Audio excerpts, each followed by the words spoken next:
اعوذ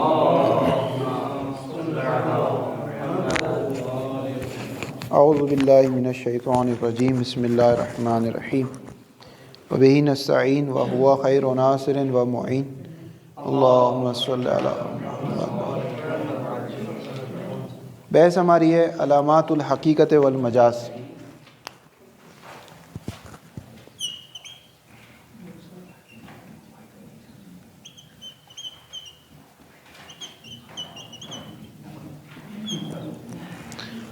دو قسم کے شک آتے ہیں، یہ ایک اہم بحث ہے چونکہ اصولین اس میں تھوڑے سے گیر ہو گئے۔ دو قسم کے شک ہوتے ہیں ہمارے پاس، شک کی دو قسمیں۔ ایک شک کی یہ قسم ہے کہ آیا اس لفظ کا معنی کیا ہے، لفظ کا جو معنی حقیقی ہے وہ کیا ہے، یعنی لفظ کس معنی کے لیے وضع ہوا ہے، لفظ کس معنی کے لیے وضع ہوا ہے، اس کا معنی موزون لا کیا ہے، اس کا مجھے شک ہو رہا ہے۔ مثلا شک ہو رہا ہے کہ لفظ اسد آیا اس کا معنی رجل شجاع ہے، آیا اس کا معنی حیوان مفترس ہے، یا آیا یہ دونوں اس کے معنی اور یہ مشترک لفظی ان کے لیے، یا ان میں سے کوئی بھی اس کا معنی نہیں ہے، کیا ہے یہ؟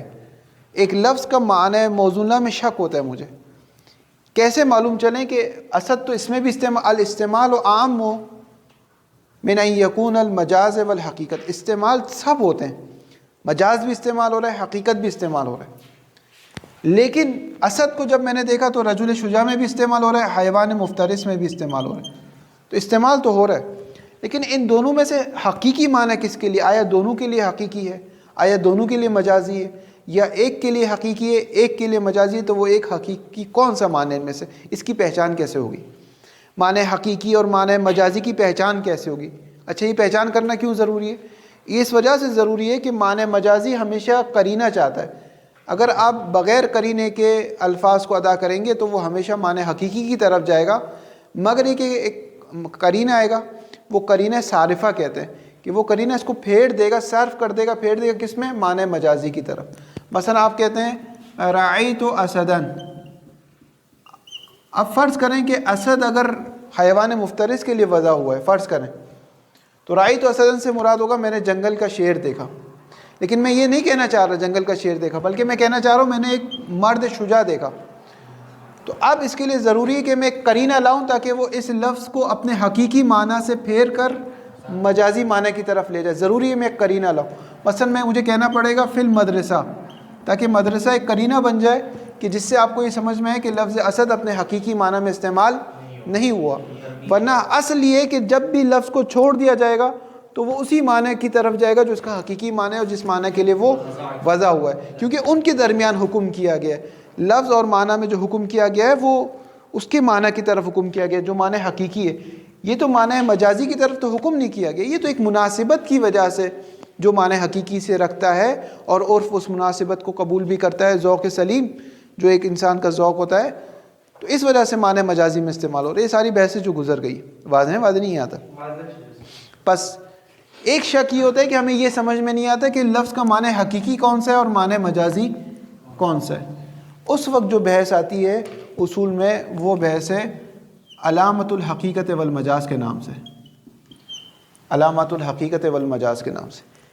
ایک بحث یہ آتی ہے کہ مجھے معلوم ہے کہ لفظ کا معنی حقیقی کون سا، یہ مجھے معلوم ہے لفظ کا معنی حقیقی کون سا، لیکن مجھے مراد متکلم میں شک ہو رہا ہے کہ آیا متکلم نے اس وقت رأیت اسدن میں اسد سے معنی حقیقی مراد لیا ہے، معنی مجازی مراد لیا؟ یہ مجھے معلوم ہے کہ اسد کا معنی حقیقی کون سا ہے، معنی مجازی کون سا، لیکن مجھے مراد متکلم میں شک ہو رہا ہے کہ اس نے جو کہا ہے رأیت اسدن، تو اس اسد سے مراد، اسد کا معنی مجھے پتہ ہے آغا صاحب، لیکن آیا اس اسد سے مراد یہاں پر اس نے معنی حقیقی لیے معنی مجازی لیے؟ اس میں شک ہو رہا ہے مجھے۔ تو یہاں جو اصولین بحث کرتے ہیں اس کو کہتے ہیں اصول لفظیہ۔ ان دونوں میں شک ہوتا ہے، اس میں بھی شک ہوتا ہے اس میں بھی شک ہوتا ہے، لیکن دونوں کے جو شک کا متعلق ہے وہ جدا جدا ہے، اس میں شک کسی اور جہت سے ہوتا ہے، اس میں شک کسی اور جہت سے ہوتا ہے، وہاں پر شک کسی اور حیثیت میں ہوتا ہے، یہاں پر شک کسی اور حیثیت میں ہوتا ہے، وہاں شک اس چیز کا ہے کہ اس لفظ کا معنی حقیقی کیا ہے مجازی کیا ہے، یہاں پر شک اس چیز کا ہے مجھے معلوم ہے لفظ کا معنی حقیقی اور مجازی کیا ہے، متکلم نے جو استعمال کیا یہاں پر وہ کیا ہے، آیا وہ حقیقی استعمال کیا یا مجازی استعمال، مراد متکلم کیا یہاں شک ہوتا ہے۔ اب چونکہ دونوں میں شک ہو رہا ہے اس وجہ سے اس کی بحث کو اصولین نے بعض نے یہاں پر خلط کر دیا، اس کی بحث کو یہاں پر خلط کر دیا، کیونکہ دونوں میں شک ہو رہا ہے نا۔ لیکن اس پر توجہ نہیں کی کہ یہاں پر شک کون سی نوعیت کا شک ہے، اس پر توجہ کرنا بہت ضروری ہے۔ اسی لیے بحث یاد رکھیں، یہاں پر جو بحث ہوتی ہے اس کا نام اصول لفظی ہے، یہاں پر جو بحث ہے اس کا نام علامت حقیقت اور مجاز ہے۔ بات واضح ہو گئی؟ جی بولیں۔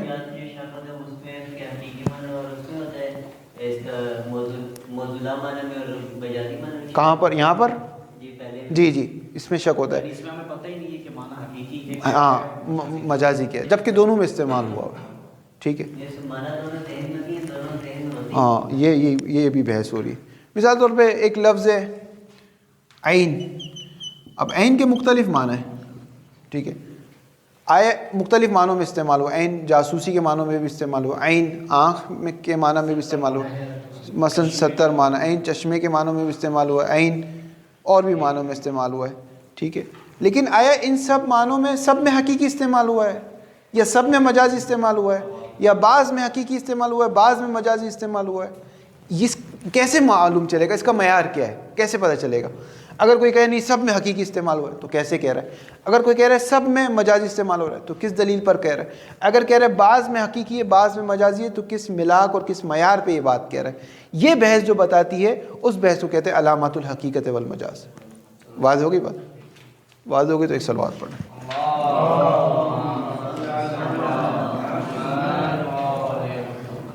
پہلی بحث علامت حقیقت اور مجاز میں ہے تبادر۔ تبادر بادرہ، روایت میں بھی بادرہ اولادکم بالحدیث قبل ان یسبقکم الیہم المرجعہ۔ اب حدیث میں نہیں جا رہا ورنہ پھر یہ حدیث میں ہی چلے جائیں گے ہم، کیونکہ حدیث بہت خوبصورت ہے۔ التبادر، بادرہ کا مطلب ہوتا ہے سرعت کے ساتھ، بجلی کی لپک کے ساتھ۔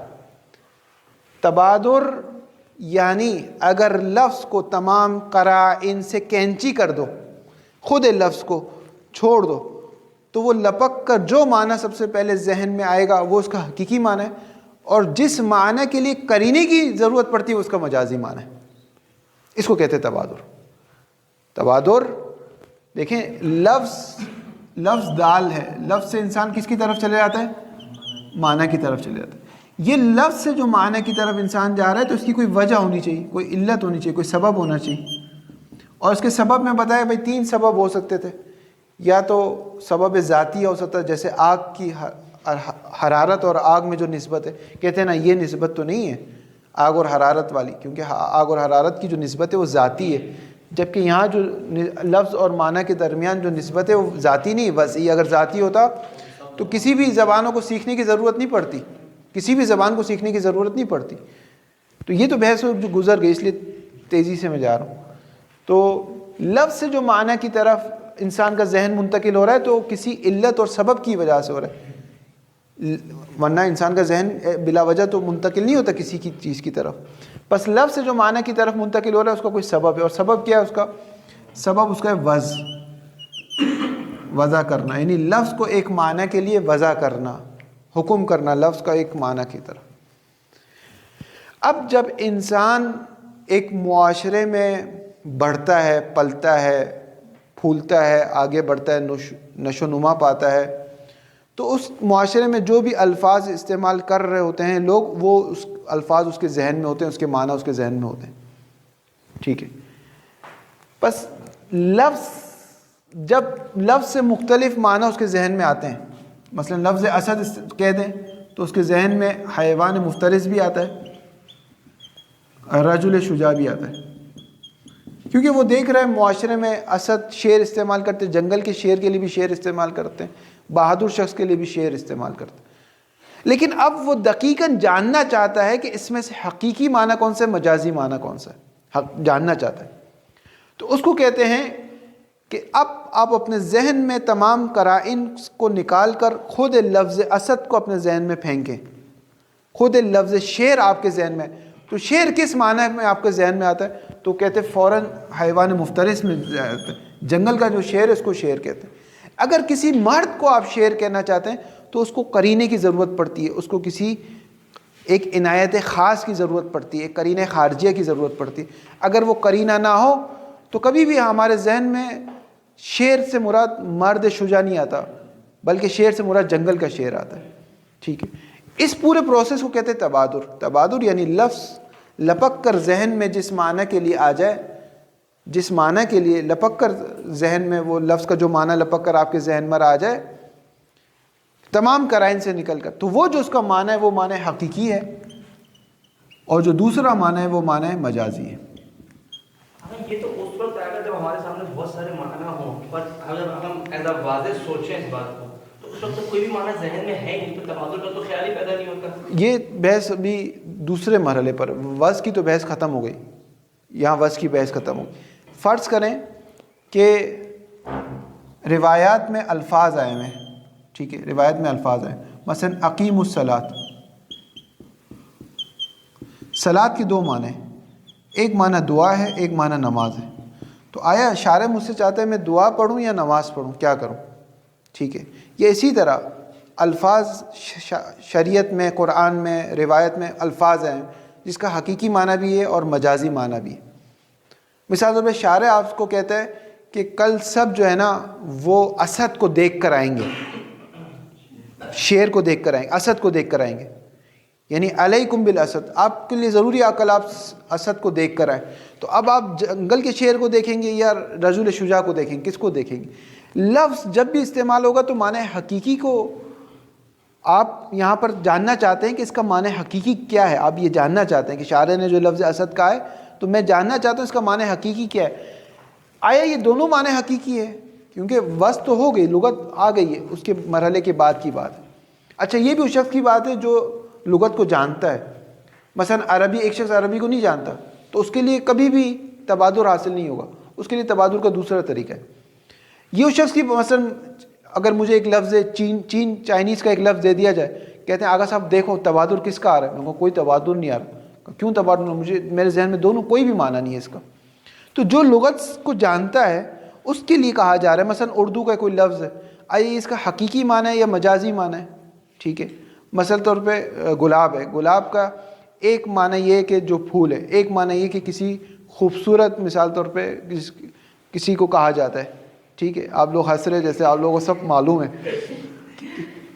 تو اب یہ جب میں کہوں کہ بھائی گلاب, تو آپ اس کا معنی حقیقی اور اس کے معنی مجازی, آیا یہ دونوں اس کا حقیقی معنی ہے, دونوں مجازی معنی کیا ہے, کیسے معلوم چلے گا مجھے؟ واضح ہے؟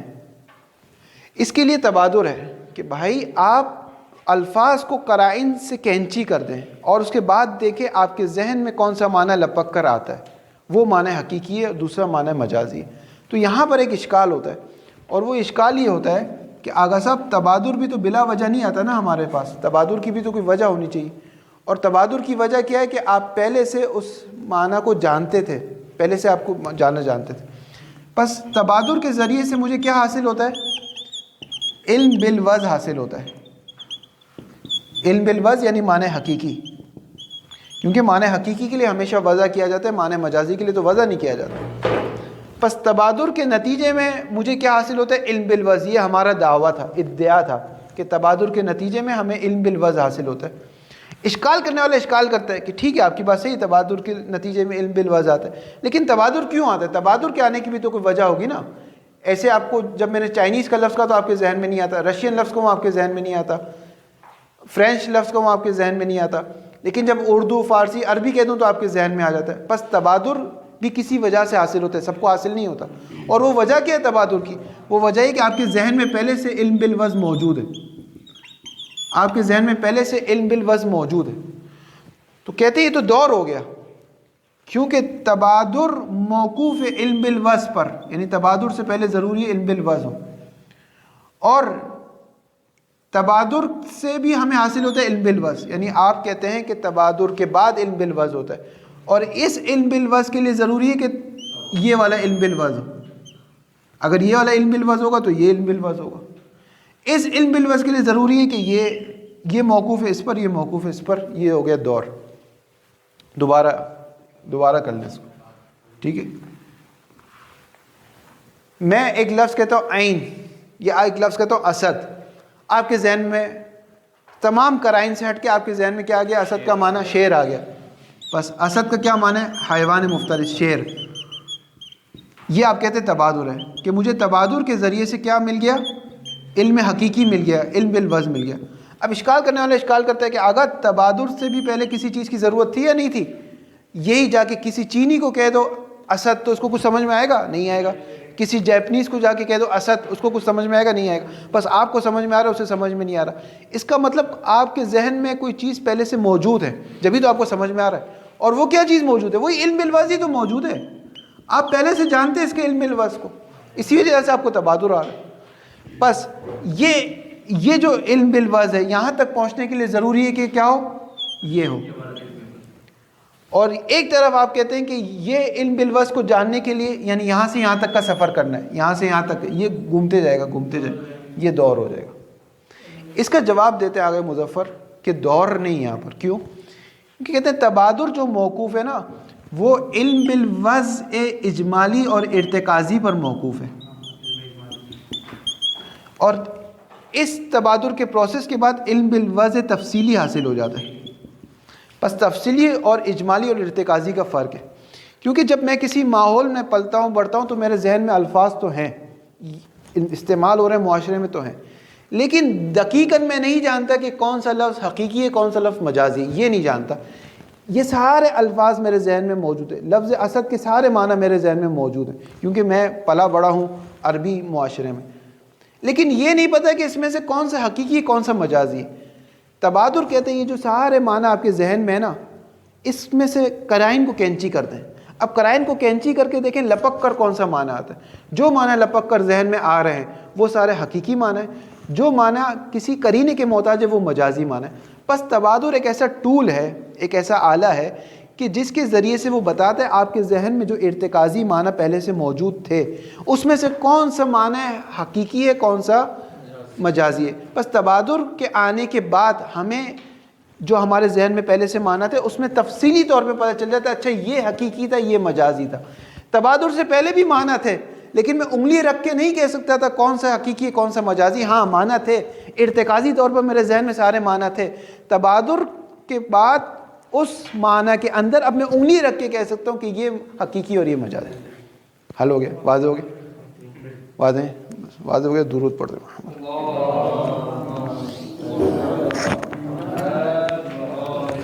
اب یہ 1 کلو کی عبارت ہے اور عبارت پڑھتے جائیں، بس 2 صفحے کی عبارت ہے. علامات الحقیقت والمجاز ہے. قد يعلم الانسان اما من طریق نص اہل اللغت او لکونہ نفسہ من اہل اللغت. انسان جانتا ہے یا تو اس راستے سے جانتا ہے کہ اہل لغت اس کو بتا دیں، اہل لغت نص کر دیں، اس کو بتا دیں کہ یہ لفظ کا یہ معنی ہے. مثلا آپ کو فوراً ایک معنی کی تلاش ہوتی ہے، آپ ڈکشنری میں جاتے ہیں، لغت کھولتے ہیں، اپنے موبائل میں کوئی اپلیکیشن ہے وہ کھولتے ہیں، دیکھتے ہیں کہ اہل لغت نے اس کا کیا معنی کیا ہے، تو آپ کو معلوم چل جاتا ہے اس کا معنی حقیقی ہے، اس کا معنی ہے مجازی. اگرچہ ایک بات یاد رکھیں کہ بریکٹ میں یہ بات کر رہا ہوں میں آپ سے، لغت کی مختلف قسمیں ہیں، ہر لغت ایک جیسی نہیں ہے، ڈکشنریز مختلف ہوتی. اکثر ڈکشنریز جو ہمارے پاس ہیں وہ استعمالات کو بتاتی ہیں، وہ مصادیق کو بتاتی ہیں، وہ اس کے معنی حقیقی کو آپ کو نہیں بتاتی. مثلا آپ اگر المنجد کھولیں گے تو المنجد میں ایک لفظ کے اتنے سارے معنی آ جائیں گے. اتنے سارے معنی نہیں، اس کے مصادیق ہیں. اصل میں ایک لفظ کا ایک معنی ہوتا ہے یا 2 معنی ہوتے ہیں. اس کو جاننے کے لیے جیسے معجم المقاصد لغت ہے، آپ اس کی طرف جاتے ہیں، یا خلیل کی کتاب العین کی طرف جاتے ہیں، تو وہ کیا کرتے ہیں، وہ کہتے ہیں اس لفظ کے لیے اصل واحد. آپ جیسے معجم المقاصد لغت کھولیں گے، کبھی ضرور کھولیے گا، کوئی لفظ سمجھ میں نہ آئے تو کھولیے گا، تو وہ کہتے ہیں اصل واحد، اس کی ایک اصل ہے، او اصلان یا 2 اصل ہے، یا ثلاثت اصول یا اس کی 3 اصل ہے، یعنی 3 معنی حقیقی ہیں، باقی معنی مجازی. جیسے کہ ایک لفظ جنہ، جنہ جس کے حروف اصلی کے ہے جیم، نون اور نون، اس کا صرف ایک ہی معنی ہے، اور وہ کیا ہے، ستر الشیء عن الحاسہ، کہ ایک چیز انسان کے حس میں نہ آئے، ایک چیز کو انسان محسوس نہ کر سکے، دیکھ نہ سکے، اس کو کہتے ہیں جنہ. اب یہ ہو گیا اس کا اصلی معنی. اب آپ المنجد کھولیں گے تو اس میں لکھا ہوتا ہے جنہ کے معنی کیا، مثلا کہے گا جنہ جنین، جنین یعنی جو ماں کے پیٹ میں بچہ ہوتا ہے وہ جنین ہے، یہ لکھا ہے اس کا معنی۔ اب جنین کو جنین کیوں کہتے ہیں؟ کیونکہ وہ بھی آنکھ سے نظر نہیں آ رہا ہوتا، اس وجہ سے اس کو جنین کہتے ہیں۔ جن جو مخلوق ہے، جن انسان کے مقابلے میں، اسے بھی جن کیوں کہتے ہیں؟ کیونکہ وہ بھی آنکھ سے نظر نہیں آتے۔ جنہ سپر کہتے ہیں، جنگ میں جو سپر استعمال ہوتی ہے اس کو کیوں کہتے ہیں جنہ؟ کیونکہ وہ بھی انسان اپنے چھپا لیتا ہے، سامنے والے کو نظر نہیں آتا۔ جنت، جنت کو جنت کیوں کہتے ہیں؟ کیونکہ اس میں اتنے درخت ہیں کہ زمین کیا ہو جاتی ہے؟ چھپ جاتی ہے۔ روضہ اور جنت میں ایک فرق ہے، روضہ اس جنت کو کہتے ہیں، اس زمین کو کہتے ہیں جس میں باغات ہیں لیکن زمین نظر آتی ہے۔ جنت اس زمین کو کہتے ہیں کہ جس میں اتنے باغات ہیں، اتنے درخت ہیں کہ زمین نظر نہیں آتی۔ اسی طرح آپ دیکھتے ہیں مجنون، مجنون اس شخص کو کہتے ہیں جس کی عقل نظر نہیں آتی۔ اسی طرح آپ کہتے ہیں حضرت سورہ ابراہیم، جی جنون، مجنون جنون، کہ اس میں بھی عقل نظر نہیں آتی۔ اسی طرح اتنے مصادیق چلیں، یہ سب کیا ہے؟ یہ سب اس کے استعمالات ہیں۔ ایک ہی معنی تھا اس کا، ستر الشیء عن الحاسہ، حس سے انسان سے ایک چیز مستتر ہو جائے، چھپ جائے، یہ اس کا اصلی معنی ہے۔ نہیں، مجھے اصلی معنی نہیں بتاتی، اب یہ میں پوچھ کے بتاؤں گا ان کے مصنف۔ بہت اتنی بڑی کیا، ایک ہی تو جلد ہے منجد بیچارے غریب کی۔ چلیں خیر، اب یہ جو لفظ ہے اس کا جو معنی ہے، یا تو اہل لغت آپ کو بتاتا ہے، لغت اہل لغت بتاتا ہے، یا خود انسان جب اس قابل ہو، خود اہل لغت ہو۔ بہت سارے افراد ہوں گے وہ معنی حقیقی اور مجازی کی طرف، ڈکشنری کی طرف جائیں گے، لیکن تبادر ان شخص کے لیے نہیں، وہ خود جو اہل لغت ہے، وہ خود دیکھے گا کہ نہ، میں خود دیکھنا چاہتا ہوں کہ حقیقی ہے یا مجازی، تو وہ خود اپنے لیے تبادر کرے گا۔ ہمارے لیے کہ ہم تو فوراً لغت کی طرف جائیں گے، کہہ دیں گے بھائی کتاب العین نے یا خلیل نے یا موجم المقاصد لغت نے یا مفردات راغب نے یا ان لوگوں نے اس کو اصلی معنی مانا ہے بس۔ لیکن یہ اسی لیے کہہ رہے ہیں اما من طریق نص اہل لغت، یا تو اہل لغت نص کرتے ہیں، نص یعنی تصریح کرتے ہیں، او لکون الانسان نفسہ من اہل لغت، یا خود انسان اہل لغت میں سے ہو۔ قد یعلم الانسان، ان دونوں صورت میں انسان جانتا ہے، کیا جانتا ہے جی؟ لکونی نفسہ ہی، خود لکونی ہی کے لیے وہ آ رہا ہے، تاکید آ رہی ہے۔ یہ خود انسان من اہل لغت، من اہل لغت کون کی خبر ہے؟ قد یعلم الانسان، ان دونوں صورت میں انسان جانتا ہے۔ آغا صاحب کیا جانتا ہے؟ یعلموں کے لیے مفعول آ رہا ہے، یہ پوری عبارت بریکٹ میں آ جائے گی۔ کیا جانتے ہیں انسان؟ ان اللفظ کذا موضوع لمعنی کذا، کہ فلاں لفظ وضع ہوتا ہے فلاں معنی کے لیے، ایک لفظ کا ایک معنی ہوتا ہے۔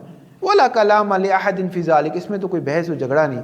فإنه من الواضح ان استعمال اللفظ فی ذلک المعنی حقیقت وفی غیر مجاز، اس میں تو کوئی بحث نہیں ہے۔ اگر لفظ کو اسی معنی کے لیے استعمال کریں گے جس معنی کے لیے وضع ہوا ہے تو معنی حقیقی استعمال ہے، اگر اسے غیر کے لیے استعمال کریں گے تو مجازی استعمال۔ لیکن مسئلہ یہاں سے ایجاد ہوتا ہے، وقت یشک، کبھی کبھار شک کرتا ہے۔ کون شک کرتا ہے؟ انسان شک کرتا ہے، وہی اوپر والا ہے، وہی ولی عالم، وہی انسان کبھی کبھار شک کرتا ہے۔ کس چیز میں؟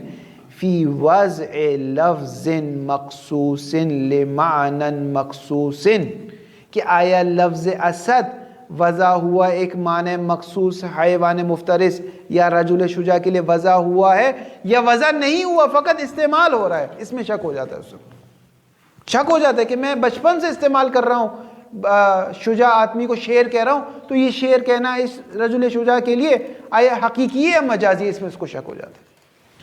وقد یشک فی وضع لفظ، لفظ کی جگہ لکھ دیں لفظ اسد، مخصوص، لفظ مخصوص ہے یہ، لمعنی مخصوص کی جگہ لکھ دیں رجل شجاع، کہ آیا اس کو شک ہو جاتا ہے لفظ اسد رجل شجاع کے لیے وضع ہوا ہے یا وضع نہیں ہوا۔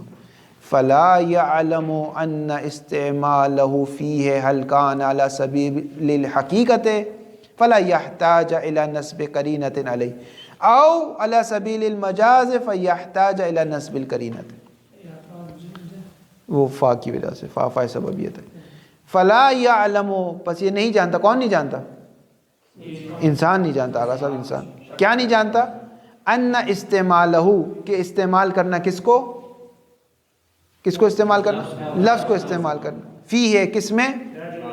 معنی میں، حسن رجل شجاع میں، یہ جو استعمال ہے، حل کان علی سبیل الحقیقت، یہ جو استعمال ہو رہا ہے آیا حقیقی استعمال ہو رہا ہے، تو اس صورت میں کیا ہوگا؟ اس صورت میں یہ ہوگا کہ آپ کو قرینے کی ضرورت نہیں ہے. فلا یحتاج الی نصب قرینۃ علیہ، تو انسان محتاج نہیں ہے قرینے کو نصب کرے علیہ اس معنی حقیقی پر. او علی سبیل المجاز، عطف ہو جائے گا اسی سبیل الحقیقت پر. یا یہ جو لفظ اسد استعمال ہوا ہے معنی رجل شجاع میں، یہ سبیل مجاز استعمال ہوا ہے. اس کے نتیجے میں کیا ہوگا؟ فیحتاج، یہ انسان محتاج ہو جائے گا الی نصب القرینہ. ان میں سے کیا ہے یہ نہیں جانتا، کوشچن مارک آ جائے گا یہاں پر، ان میں سے کیا ہے یہ نہیں جانتا. وقد ذکر الاصولیون لتعین الحقیقت من المجاز ای لتعین انه موضوع لذلك المعنى غیر موضوع طرقا وعلامات کثیرۃ نذکر هنا اہمها. وقد ذکر الاصولیون، اور اصولین نے یقیناً ذکر کیا ہے. کیوں؟ لام لام تعلیل ہے. لتعین الحقیقت من المجاز، تاکہ معنی حقیقی کو معنی مجاز سے معین کر دے، جدا کر دیں. ای تفسیر کر رہے ہیں، یعنی کیا مطلب؟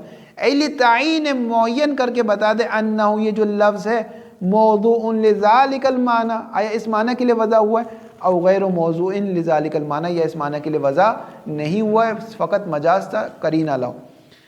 فقط ذکر الاصولیون، مفعول ذکر آ رہا ہے، طرقاً، طریقے ذکر کیے، جمع کا صیغہ، وہ علامات کثیرتاً، چند علامات ذکر کیے. نذکر ہونا، ہم اس کتاب میں ذکر کریں گے کس کو؟ اہم علامات کو ذکر کریں گے. واضح ضمیریں ساری واضح ہوگی کون کہاں پلٹ رہی ہے.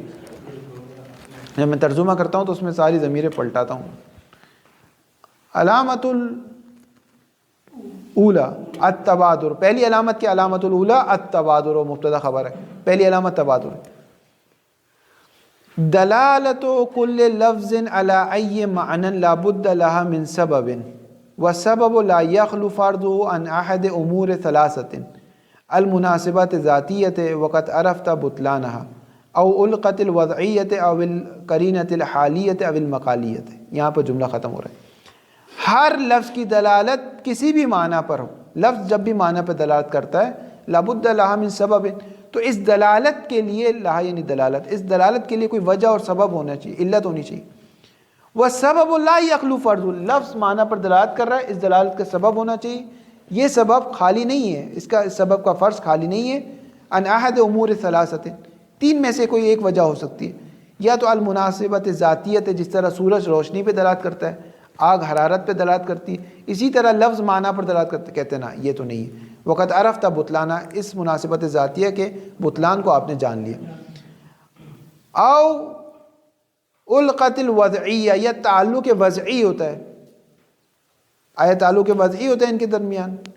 یا اول قرینۃ الحالیت اول مقالیہ، یا قرینہ حالیہ جو حال اور احوال سے پتہ چلتا ہے، یہ قرینہ مقالیہ جو گفتگو اور قول سے پتہ چل رہا ہے.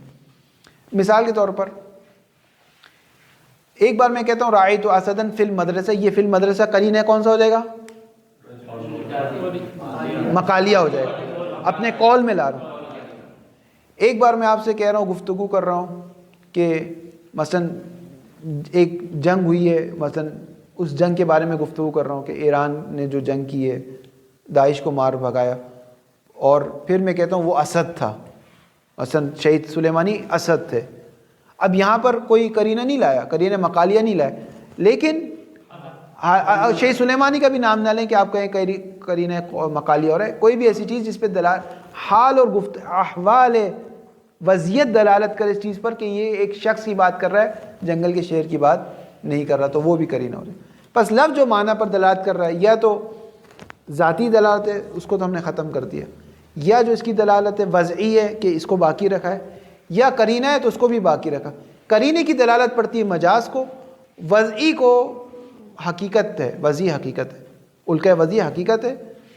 اور جب آپ قرینے میں کسی مجاز میں استعمال کرنا پڑے آپ کو، تو قرینہ مقالیہ، قرینہ حالیہ کی ضرورت پڑتی ہے. واضح ہوگی بات؟ واضح ہے یا واضح نہیں؟ لیکن لفظ کے واضح کرنے کی بات ہے، میں کہتی لفظ کس معنی کے لیے واضح ہے، جب قرینہ آ جائے گا تو وہ واضح تو نہیں ہے. قرینہ نہیں کہہ رہے ہیں وَالسَّبَبُ لَا يَخْلُو فَرْضُ عَنْ أَحَدِ الْأُمُورِ، سبب کے لفظ کا دلالت کرنا معنی پر. اسد دلالت کر رہا ہے رجل شجاع پر، دلالت کر رہا ہے یا نہیں کر رہا؟ دلالت کر رہا ہے. یہ دلالت وضع کی وجہ سے نہیں ہوئی، یہ دلالت کس کی وجہ سے ہوئی؟ قرینہ مقالیہ کی وجہ سے ہوئی ہے، قرینہ حالیہ کی وجہ سے دلالت. کہہ رہے ہیں دلالت خالی نہیں ہوگی تین چیزوں میں سے ایک چیز کے ساتھ. فَإِذَا عُلِمَ أَنَّ الدَّلَالَةَ مُسْتَنِدَةٌ إِلَى نَفْسِ اللَّفْظِ مِنْ غَيْرِ اعْتِمَادٍ عَلَى قَرِينَةٍ فَإِنَّهُ يُثْبِتُ أَنَّهَا مِنْ جِهَةِ الْأُلْقَةِ الْوَضْعِيَّةِ. پس اگر جان لیا جائے کہ یہ دلالت مستند ہے، ٹیک لگا رہی ہے، تکیہ کر رہی ہے کس پر؟ الی نفس لفظ، خود لفظ پر. لفظ کے علاوہ ہمیں کسی اور چیز کی ضرورت نہیں، کسی قرینے کی ضرورت نہیں، خود لفظ کافی ہے. اگر ایسا ہے من غیر اعتماد علی قرینۃ، یعنی علی ای قرینۃ، کسی بھی قرینے کی ضرورت نہیں، اگر ایسا ہے فإنہ تو یثبت، تو اس سے ثابت ہو جائے گا کہ انہا من جہت الالقۃ الوضعیہ، چونکہ لفظ اس معنی کے لیے وضع ہو رہا ہے، اس وجہ سے آپ کو کسی اور قرینے کی ضرورت نہیں پڑ رہی، فقط یہ لفظ کافی ہے دلالت کرنے کے لیے. واضح ہو رہی بات یا میں لکھ کے دوبارہ واضح کروں؟ واضح واضح وضعیہ کہ خود وضع، چونکہ لفظ وضع ہوا ہے معنی کے لیے، جب وضع ہوئے معنی کے لیے تو لفظ جب بھی آئے گا معنی آ جائے گا، کسی قرینے کا محتاج ہی نہیں. لیکن اگر لفظ وضع نہ ہوا معنی کے لیے، ایک اور معنی میں استعمال کرنا چاہتے ہیں جس معنی کی مناسبت ہو معنی حقیقی سے، تو یہاں پر ایک قرینہ صارفہ کی ضرورت ہے جو اس معنی حقیقی سے پھیر کر اس کو معنی مجازی کی طرف لے جائے. تو وہاں پر جو دلالت ہوگی وہ دلالت قرینہ القہ، قرینہ حالیہ یا مقالیہ کی وجہ سے ہوگی. مطلب القا وضعیہ حقیقی معنی، القا وضعیہ نہیں حقیقی، احسن، القا وضعیہ یعنی حقیقی معنی جس کے لیے لفظ وضع ہوا ہے. ایسے مجھے دیکھ رہے ہیں آپ لوگ کہ صلوات پڑھیں، ایک صلوات پڑھیں.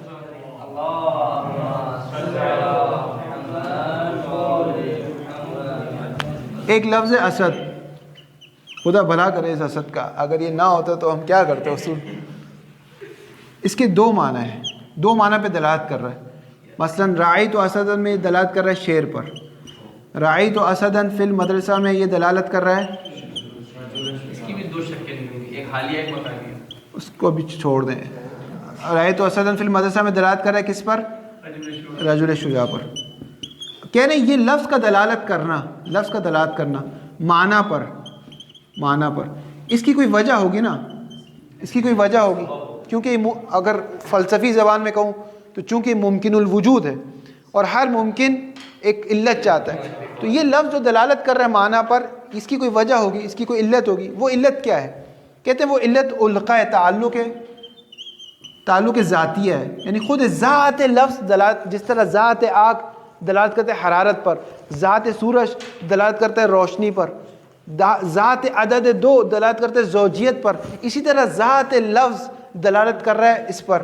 ہم کہیں گے اگر ایسا ہوتا تو چائنیز کے لیے بھی دلالت کرتا ہے، فرینچ کے لیے بھی دلالت کرتا. جس طرح ذات کو تو سب کے لیے واضح ہوتی ہے، بس ذاتی نہیں، اس کا تعلق ذاتی نہیں ہے. واضح ہے نا، لفظ اور معنی کے درمیان ذاتی تعلق نہیں جس طرح سورج اور اس کی روشنی کے درمیان ہے، بلکہ اس کو سیکھنے کی ضرورت پڑتی ہے، بس اس کا تعلق ذاتی نہیں ہے. تو پھر یا تو اس کا وضعی تعلق ہے، القا وضعیہ. القا وضعیہ کس کے لیے؟ القا وضعیہ اس کے لیے کہ جس جگہ کسی اور قرینے کی ضرورت نہ ہو، فقط یہ لفظ کافی ہے اس معنی کے لیے. لیکن لفظ دلالت کر رہا ہے اس چیز پر، لیکن ایک قرینے کی ضرورت ہے، اس کو کہتے ہیں قرینہ. اب چاہے قرینہ مقالیہ ہو چاہے حالیہ ہو، ایک قرینے کی ضرورت ہے. تو یہاں لفظ اسد دلالت کر رہا ہے اس معنی رجل شجاع پر، ٹھیک ہے، لیکن یہاں پر القا وضعیہ نہیں ہے، کیونکہ اگر القا وضعیہ ہوتا ہے تو کسی قرینے کی ضرورت نہیں پڑتی، جبکہ یہاں قرینے کی ضرورت پڑ رہی. بس القا وضعیہ نہیں، پھر کون سا القا ہے؟ کہتے ہیں القا قرینہ مقالیہ حالیہ. اس وجہ سے لفظ دلالت کر رہا ہے اس رجل شجاع پر. یہاں بھی دلالت کر رہا ہے، لیکن اس کی دلالت وضعی نہیں ہے. وضعی یعنی اس کے لیے لفظ وضع ہوا ہے. کبھی بھی حالیہ اور مقالیہ جو ہے وہ وضعی کے لیے نہیں ہوتی. ایک اور مثال دے دیتا ہوں، آپ لوگ جس طرح مجھے دیکھ رہے ہیں نا، ایک مثال عرفی دے دیتا ہوں، دینا نہیں چاہتا تھا، دے دیتا ہوں. مثلا یہ فرض کریں ایک لڑکا ہے آپ کے محلے میں رہتا ہے، ٹھیک ہے، اس کے والد نے اس کا نام رکھا مثلا کوئی بھی کیا نام رکھا؟ وقار رکھ دیا، ٹھیک ہے، لیکن آپ لوگ اس کو کیا کہتے ہیں؟ شیرو کہتے ہیں آپ لوگ اس کو، ٹھیک ہے، شیرو کہتے ہیں. پس لفظ جو ہے وقار، اس معنی پر جو دلالت کر رہا ہے یہ اس کی وضعی دلالت، چونکہ اس کے والد نے وضع کیا تھا اس معنی کے لیے اس لفظ کو، تو یہ لفظ ہمیشہ اس بچے پہ دلالت کرے گا، اس کو کسی قرینے کی ضرورت نہیں، کیونکہ نام اس کا یہ رکھا تھا وقار علی یا وقار جو بھی ہے۔ لیکن جب آپ یہ کہتے ہیں اس کو، اس لفظ کو اس کے لیے استعمال کر رہے ہیں، تو ایک وجہ تھی، ایک قرینہ تھا۔ وہ وجہ کیا تھی؟ مثلا شیر کی طرح چلتا تھا، یا چھوٹو نام رکھ دیا، اس کا قد چھوٹا تھا، تو ایک قرینے کی وجہ سے یہ ایک اور لفظ اس پر دلالت کر رہا ہے، ٹھیک ہے؟ یہ سمجھ میں آ گیا، اسد والی مثال سمجھ میں نہیں آئی؟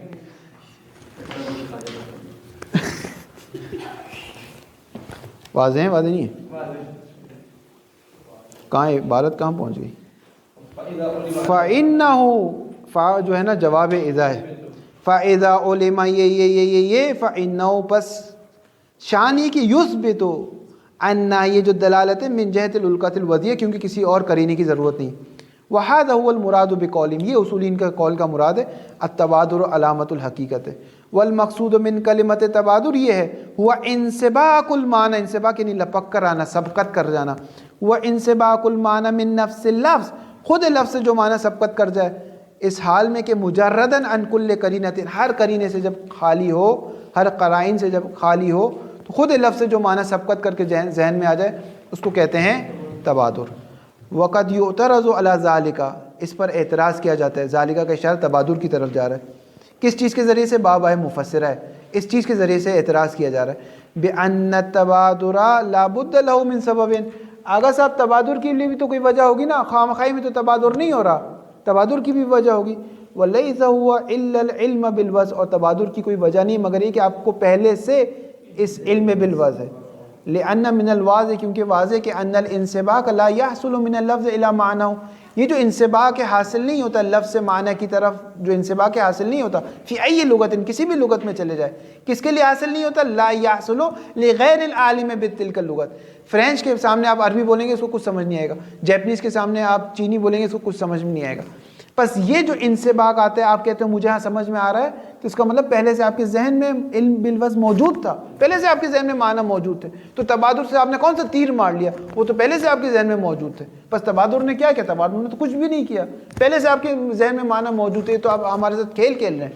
آپ کہنے تبادر کے ذریعے سے آپ کو پتہ چل گیا علم بالوضع کیا ہے، بابا تبادر سے کیا پتہ چل گیا؟ تبادر سے پہلے ہی مجھے معلوم تھا علم بالوضع کیا ہے۔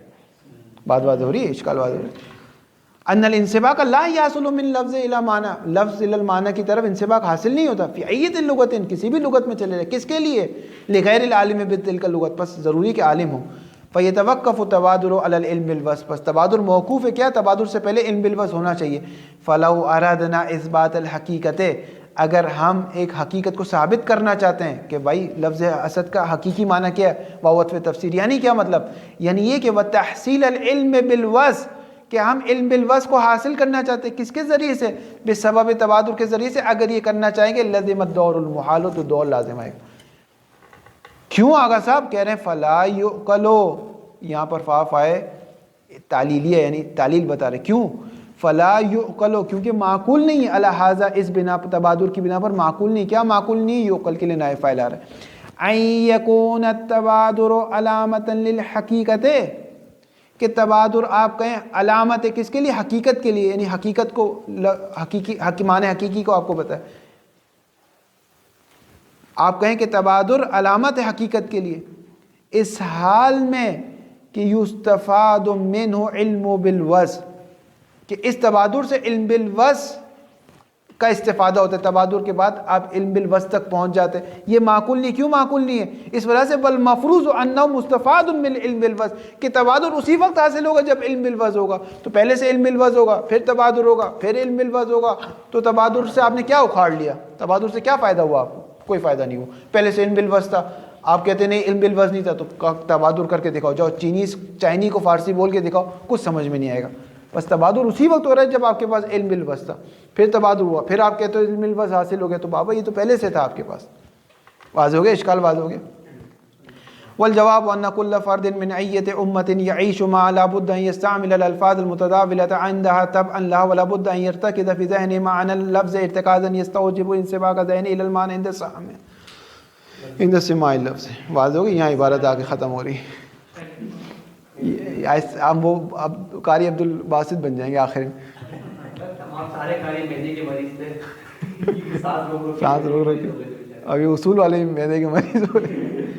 ان کل فرد من ایت امتن، کسی بھی امت میں، کسی بھی معاشرے میں کوئی بھی شخص یعیش مع، اس امت کے ساتھ، اس معاشرے کے ساتھ زندگی گزارتا ہے، لابد ان یستعمل الالفاظ المتداولہ، تو ضروری ہے کہ وہ فرد جو کسی بھی معاشرے میں زندگی گزارتا ہے ضروری ہے کہ وہ استعمال کریں الفاظ المتداولہ.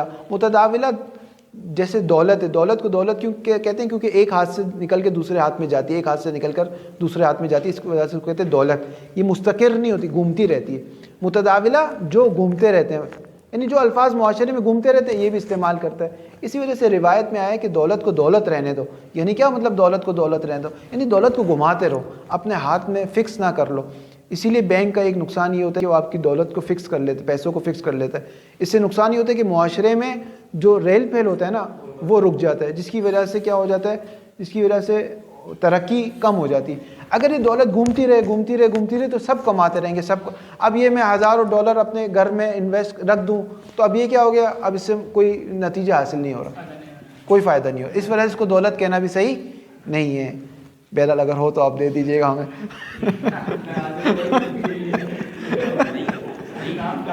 نہیں رکھے نا پھر آپ واضح ہو رہی بات؟ واضح نہیں ہو رہی.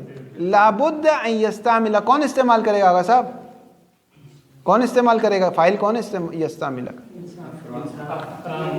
وہی فرد جو بیچارہ زندگی کر رہا ہے، ہاں معاشرے میں زندگی کر رہا ہے، وہ فرد استعمال کرے گا کس چیز کو؟ الفاظ المتداولہ، وہ الفاظ جو رائج ہے، جو دولت کی طرح ہے، جو گھوم رہے ہیں. اندہا، اس امت کے نزدیک، تب ان، اس حالت میں کہ اتباع کرے گا، لہا، اس امت کی، وہ امت، وہ ملت، وہ قوم جس الفاظ کو جس معنی میں استعمال کرے گی یہ بھی اس الفاظ کو اس معنی میں استعمال کریں. بس اس کے ذہن میں سارے استعمالات ہیں، لیکن اب یہ جاننا چاہتے ہیں کہ کون سا حقیقی ہے کون سا مجازی، تو تبادل اس کے کام آئے گا. واضح ہو گئی بات؟ وَلَا بُدَّ أَن يَرْتَكِزَ فِي ذِهْنِهِ، تو ضروری ہے کہ اس شخص کے ذہن میں ہو کیا؟ معنی اللفظ، لفظ کے معنی ہے اس کے ذہن میں. ارتکازاً، ایسا ارتکاز ہے، یستوجب، جو سبب بنتا ہے، انسباق الذہنی، کہ اس شخص کا ذہن لپک کر آتا ہے اس المعنی، معنی کی طرف. کب؟ عند سماع لفظ، جب بھی لفظ کو سنتا ہے. جب بھی لفظ کو سنتا ہے تو معنی ذہن میں آ جاتا ہے، کیونکہ جس جگہ اٹھا بیٹھا ہے، جس ماحول میں زندگی کی ہے اس میں یہ الفاظ استعمال ہوتے تھے، تو اب جب اس کو لفظ کہیں گے اس کے ذہن میں معنی آ جاتے ہیں. وقد يكون ذلك الارتكاز من دون التفات تفصیلی الیہ والى خصوصیت المعنی، کبھی کبھار یہ ارتکاز تو اس کے ذہن میں ہوتا ہے لیکن التفات اور توجہ نہیں ہوتی تفصیلی طور پر الیہ، اس معنی کی طرف، والى خصوصیت المعنی. یہ تو معلوم ہے کہ میرے ذہن میں جب بھی اسد کہتے ہیں تو معنی آ جاتے ہیں، حیوان مفترس بھی آ جاتا ہے اور رجل شجاع بھی آتا ہے، لیکن اس معنی کی خصوصیت نہیں آتی کہ آیا اس کے لیے وضع بھی ہوا یا وضع نہیں ہوا، یہ نہیں آتی. یہ آ جاتی کہ ہاں یہ سارے معنی میرے ذہن میں آتے. کیوں آ جاتے ہیں؟ کیونکہ میں ایسی معاشرے میں پروان چڑھاؤں جس معاشرے میں الفاظ استعمال ہوتے تھے تو میرے ذہن میں بھی آتے، لیکن تفصیلی طور پر نہیں آتے. من دون التفات تفصیلی، توجہ تفصیلی الیہ، اس معنی کی طرف، وإلی خصوصیت المعنی، خصوصیت المعنی سے مراد ہے کہ کون سا حقیقی ہے کون سا مجازی ہے. فإذا أراد الإنسان معرفة المعنى وتلك الخصوصیات، اگر انسان اس معنی کی معرفت تفصیلی حاصل کرنا چاہتا ہے، اس خصوصیت کو حاصل کرنا چاہتا ہے کہ کون سا حقیقی ہے کون سا مجازی ہے، وتوجہت نفس الیہ، اور اپنے نفس کو متوجہ کرتا ہے الیہ، اس معنی کی خصوصیت کی طرف، فإنه يفتش عما هو مرتکز فی نفسه من المعانی، تو انسان تفتیش کرتا ہے، جس طرح پولیس والے آپ کی تفتیش کرتے ہیں نا، جستجو کرتے ہیں، اسی طرح انسان تفتیش کرتا ہے اما، اس معنی پر، ہوا مرتکز فی نفس، جو اس کے اندر پہلے سے موجود ہے اس میں تفتیش کرتا ہے، چھانٹتا ہے، دیکھتا ہے کہ کون سا حقیقی ہے کون سا مجازی ہے. فینظر الیہ مستقلا عن القرینہ، پس اس معنی کی طرف نگاہ کرتے تمام قرائن کو کینچی کر کے، فیرا ان المتبادر من اللفظ الخاص، تو دیکھتا ہے کہ لفظ خاص اسد سے جو معنی لپک کر آ رہا ہے، تبادر ہو رہا ہے، ما ہوا من المعنی الارتکازی، فیرا ان المتبادر من اللفظ الخاص ما ہوا من المعنی الارتکازی، اس معنی ارتکازی میں سے جو معنی من بیانی، اس معنی ارتکازی میں سے جو معنی لپک کر اس کے ذہن میں آ رہا ہے، فیعرف انہ حقیقت فی، تو جان لیتا ہے یہ اس کا حقیقی معنی. معنی مجازی بھی اس کے ذہن میں تھا لیکن اب جب توجہ کرتا ہے تو سمجھ جاتے ہیں قرینے کا محتاج. واضح ہے واضح نہیں ہے؟ یہ کہہ سکتے ہیں مجازی اور حقیقی جاننے کے لیے لغت کا اہل علم ہونا ضروری ہے. اہل علم، اردو زبان کا، فارسی کا، عربی کا، ہر زبان کا جس جگہ بھی تبادر کرنا چاہتے ہیں آپ کو پہلے سے اس کے الفاظ ذہن میں ہونے چاہیے، ورنہ آپ کے لیے تبادر نہیں ہوگا۔ جاہل کا تبادر کیا ہے؟ جاہل کا تبادر یہ ہے، یعنی جاہل لغت، مثلا میں اگر فرینچ میں جاننا چاہتا ہوں، فرض کریں میں فرینچ میں جیپنیز ہوں اور میں جاننا چاہتا ہوں کہ لفظ اسد عربی میں کس معنی کے لیے وضع ہوا ہے، تو اب میں ایک عربی کے پاس جاؤں گا اور اس کو لفظ اسد کہوں گا کہ تو تبادر کر، کہوں گا تو تبادر کر۔ وہ جب تبادر کرے گا کہوں گا کیا نکلا نتیجہ، کہے گا حیوان مفترس، تو میں سمجھ جاؤں گا حیوان مفترس۔ یہ ہے جاہل کے لیے طریقہ۔ عالم کے لیے کیا طریقہ ہے کہ وہ خود اپنی ذات میں کرے۔ واضح ہوگی بات؟ 5 منٹ میں عبارت پڑھ لیں اگر اجازت ہو تو آپ لوگ۔ فالعلم بالوضع، ایک شخص بسم اللہ کرتا ہے، باقی سب گالیاں دے رہے ہوتے ہیں اس کو دل میں۔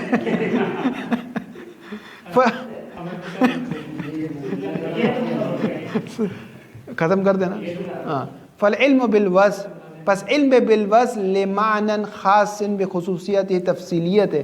علم بالوضع سے کیا مراد ہے؟ یعنی ایک معنی خاص اپنی تمام خصوصیت تفصیلیہ کے ساتھ، کیا ہے حقیقی ہے نہیں ہے، ای التفات تفصیلی الی الوضع وتوجہ الیہ، یعنی التفات خاص تفصیلی توجہ، یہ جو علم بالوضع ساری عبارت بریکٹ میں آ جائے گی، فالعلم بالوضع لمعنی خاص بخصوصیت تفصیلیت یتوقف علی التبادر، تبادر سے جو چیز نتیجہ نکلے گی وہ یہ نکلے گی کہ آپ کو تفصیلی علم آ جائے گا، اور تبادر سے پہلے ارتکازی اور اجمالی۔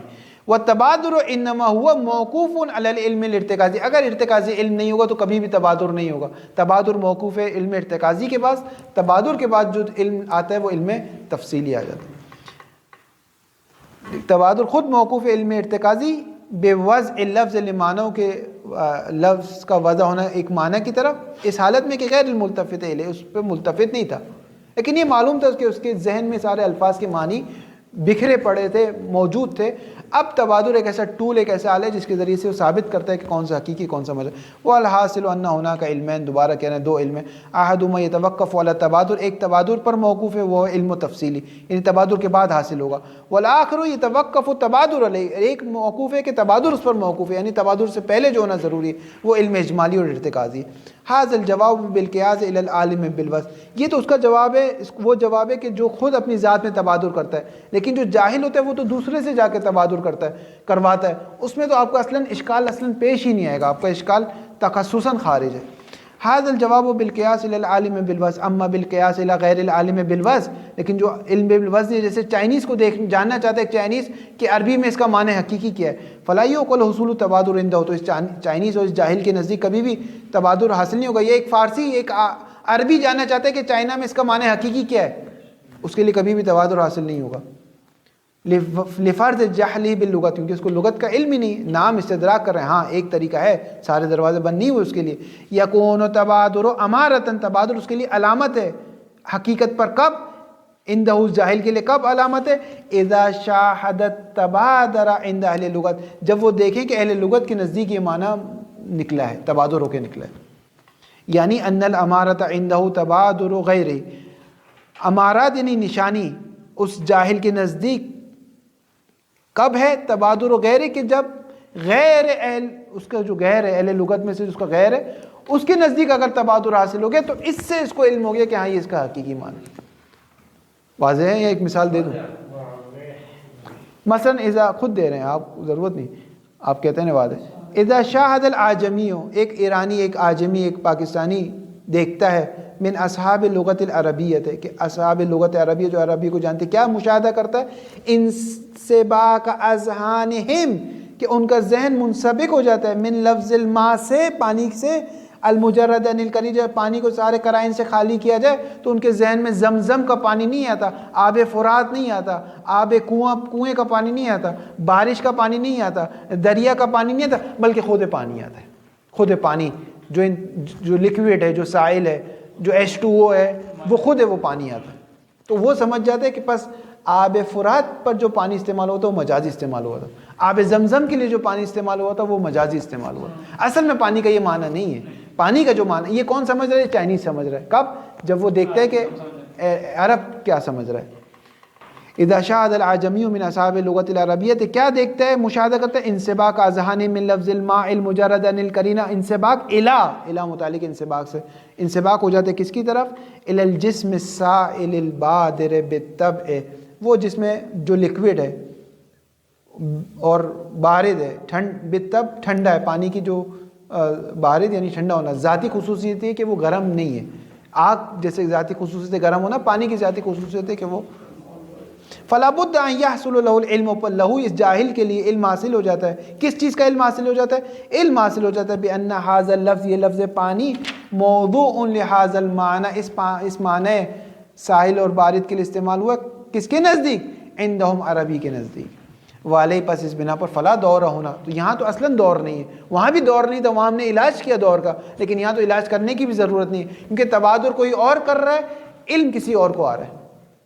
واضح ہو رہی بات، لأن العلمہ، کیونکہ علم جاہل يتوقف، لأن علمہ يتوقف على التبادر والتبادر يتوقف على علم غیرہ، یہ جو اجمی کو آخری میں علم آ گیا نا، یہ علم موقوف تھا تبادر پر، جب تک تبادر نہیں ہوا اس اجمی کو علم نہیں ہے کہ پانی کا معنی کیا ہے، لیکن یہ تبادر اس کے علم پر موقوف نہیں تھا، بلکہ یہ تبادر موقوف تھا علی علم غیرہ، اس غیر کے، اور غیر کون ہے ہماری مثال میں، عربی ہے، وصلی اللہ علی محمد۔